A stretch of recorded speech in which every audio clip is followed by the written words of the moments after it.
অর্ণবের এই একটা ভুলই তার সারা জীবনের গ্লানি হয়ে থেকে গেল। মা মারা যাওয়ার 3 দিন পর অর্ণব আলমারির ভিতর থেকে একটি চিঠি খুঁজে পেল।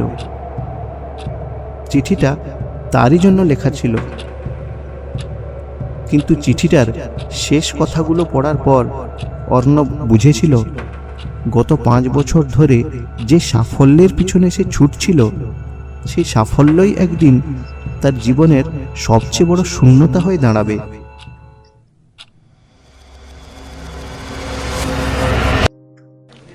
অর্ণব আজ সফল। কলকাতায় তার নিজের অফিস, অনেক কর্মচারী, একটার পর একটা মিটিং, ফোন, ডেডলাইন, নতুন প্রজেক্ট। এখন সময়ের সঙ্গে পাল্লা দিয়ে ছুটছে তার জীবন। সকালে ল্যাপটপ খুললেই সে কাজ করে। হঠাৎ তার ফোনটা বেজে ওঠে। স্ক্রিনে লেখা মা। অর্ণব ফোন ধরে। মা বললেন, বাবা আজ একটু তাড়াতাড়ি বাড়ি ফিরবি? অর্ণব ল্যাপটপ থেকে চোখ না সরিয়েই বলল, আজ খুব কাজ মা, কাল আসবো। কয়েক সেকেন্ডের নীরবতা। তারপর ভাঙা গলায় মা বললেন, ঠিক আছে বাবা। ফোনটা কেটে যায়। তিনি ফোনটা কেটে যাওয়ার পরও মোবাইলটাকে দুহাতে ধরে রাখলেন, যেন ফোনটা এখনো কাটেনি অর্ণব। ছেলের কণ্ঠস্বরটা আরেকটু শুনতে চান তিনি। তারপর ধীরে ধীরে ফোনটা পাশে রেখে দেন। অর্ণব আবার কাজে ফিরে যায়। কিছু মানুষ আমাদের এত কাছের হয়ে যায় যে আমরা ধরেই নিই তারা সবসময় আমাদের জন্য অপেক্ষা করবে। কয়েকদিন পর মা আবার ফোন করেন। এবার তিনি কোনো অনুরোধ করলেন না, শুধু বললেন, আসবি বাবা? অর্ণব একটু ব্যস্ত গলায় বলে, রবিবার আসবো মা, প্রমিস। ফোনটা কেটে যায়। মা ধীরে ধীরে আলমারিটা খোলেন। সেখান থেকে একটি পুরনো শাড়ি বের করেন। শাড়িটা হাতে নিয়ে আয়নার সামনে দাঁড়ান। কিছুক্ষণ নিজের দিকে তাকিয়ে থাকেন। তারপর শাড়িটাকে আবার যত্ন করে ভাঁজ করেন, আলমারিতে রেখে দেন। এখানে ছিল শুধু নীরবতা আর তার চোখে জমে থাকা একটুখানি অপেক্ষা। রবিবার আসে, কিন্তু অর্ণব আসে না। একটি জরুরি মিটিং, তারপর বন্ধুর সঙ্গে দেখা, তারপর আবার একটা নতুন প্রজেক্ট। এইভাবে দিন কেটে যায়। ধীরে ধীরে মায়ের ফোন আসাও কমতে থাকে। একদিন অর্ণব নিজেই ফোন করে।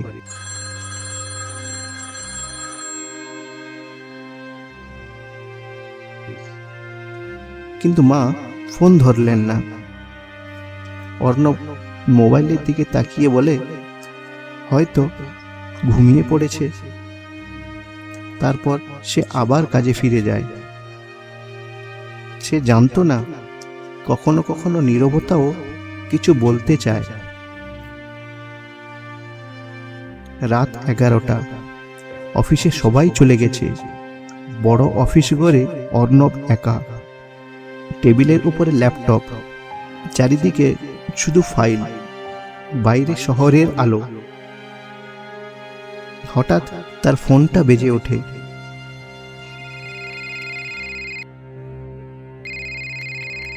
স্ক্রিনে লেখা মা। অর্ণব ফোনটা ধরতে যায়।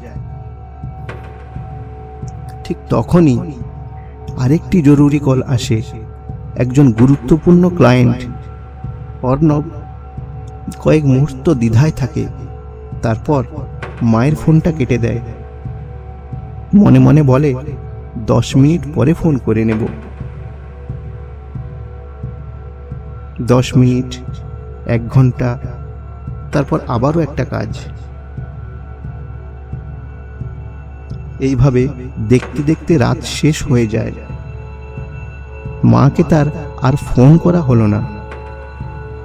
সে জানতো না কিছু ফোনের উত্তর দেওয়ার জন্য 10 মিনিটও অনেক দেরি হয়ে যেতে পারে। পরের দিন সকাল, অর্ণবের ফোনটা আবার বেজে ওঠে।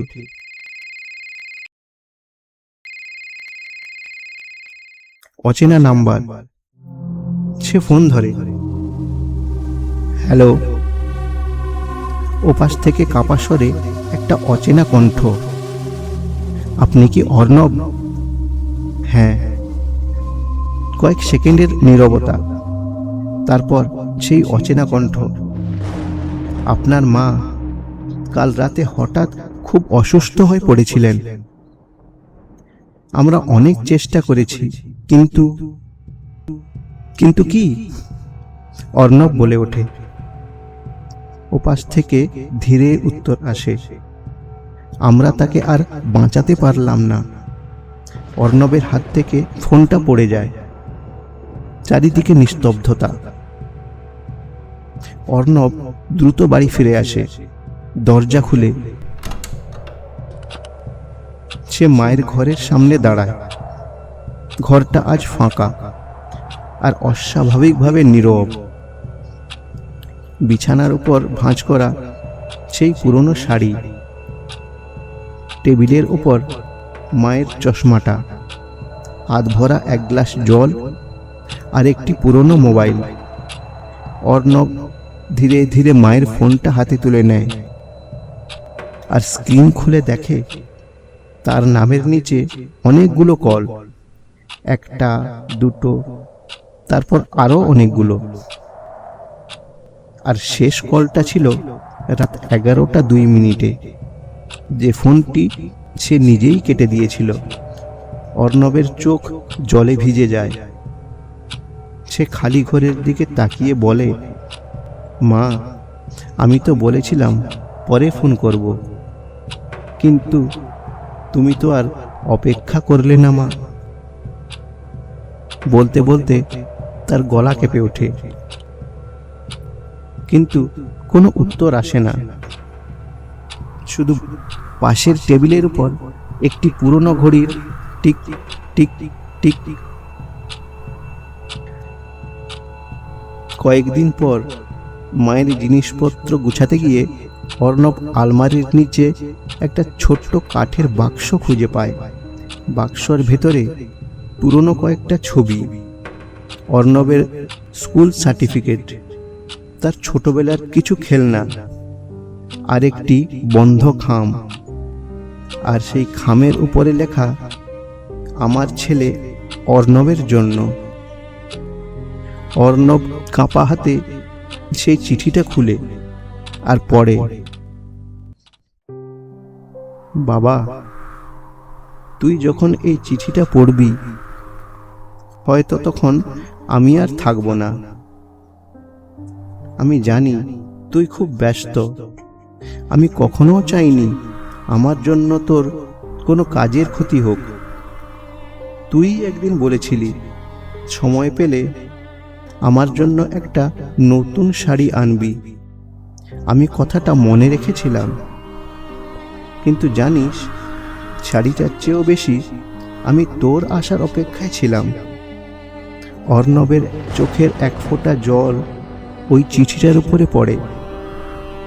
তুই যখন ছোট ছিলি, স্কুল থেকে ফিরতে একটু দেরি হলেই আমি দরজার কাছে দাঁড়িয়ে থাকতাম আর রাস্তার দিকে তাকিয়ে ভাবতাম, এই বুঝি আমার ছেলে ফিরল। বড় হওয়ার পর মানুষ কেন যেন ভুলে যায় বাড়িতে কেউ তার জন্য অপেক্ষা করে আছে। তুই হয়তো জানিস না, প্রতিদিন সন্ধ্যা হলেই আমি জানালার পাশে বসতাম আর সেখান থেকে তোর ফেরবার পথ দেখতাম। আমি শুধু চেয়েছিলাম চলে যাওয়ার আগে তোকে একবার দেখে যেতে।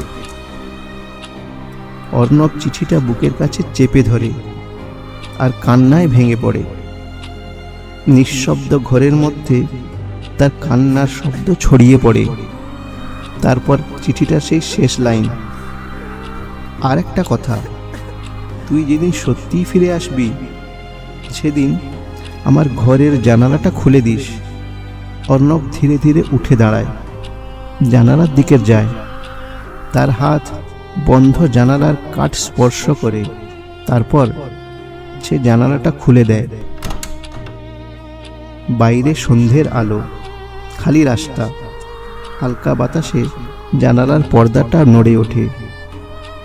আর অর্ণব নীরবে দাঁড়িয়ে থাকে। কয়েকদিন পর একটা সন্ধ্যায় অর্ণব অফিস থেকে বেরিয়ে আসে।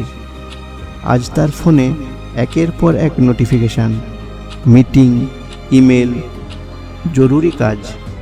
সে ফোনের দিকে তাকায়, সব নোটিফিকেশান বন্ধ করে দেয়। আজ সে সময়ের আগে বাড়ি ফিরে আসে। অর্ণব মায়ের ঘরে এসে বসে। আজ তার হাতে একটা নতুন শাড়ির প্যাকেট। সেই শাড়িটা মায়ের বিছানার উপরে আলতো করে রাখে। তারপর জানালার দিকে যায়। খোলা জানালার হালকা বাতাসে পর্দাটা নড়ে ওঠে। অর্ণব মৃদু হেসে বলে, মা, আজ আমি তাড়াতাড়ি এসে গেছি। দেখো, তোমার জন্য একটা নতুন শাড়িও এনেছি। কিন্তু আজ কোনো উত্তর নেই। ঠিক তখনই পাশের বাড়ির এক কাকিমা তার কাছে এসে বসেন।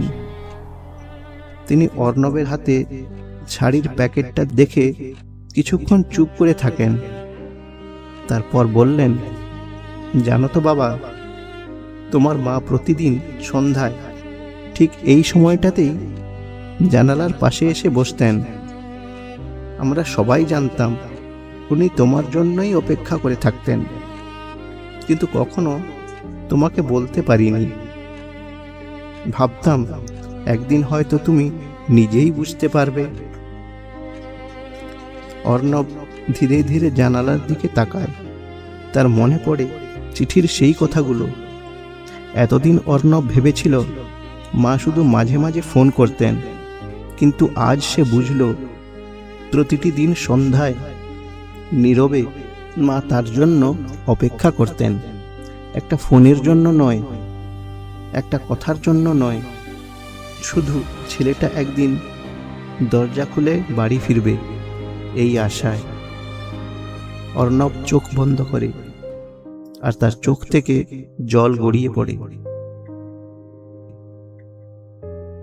আমরা প্রায়ই ভাবি সফল হওয়ার জন্য আমাদের আরো একটু সময়ের দরকার, আরো একটু কাজের দরকার, আরো একটু অর্জন করা দরকার। কিন্তু একদিন যখন আমরা সব কিছু অর্জন করে ফিরে আসি, তখন হয়তো দেখব যার সঙ্গে এই সাফল্য ভাগ করে নিতে চেয়েছিলাম সে আর আমাদের জন্য অপেক্ষা করে নেই। তাই আজ যদি কেউ তোমার ফোনের অপেক্ষায় থাকে, তাকে শুধু পরে ফোন করব বলো না। কারণ আমরা যে পরের ওপর ভরসা করি, কখনো কখনো সেই পরে আর ফিরে আসে না।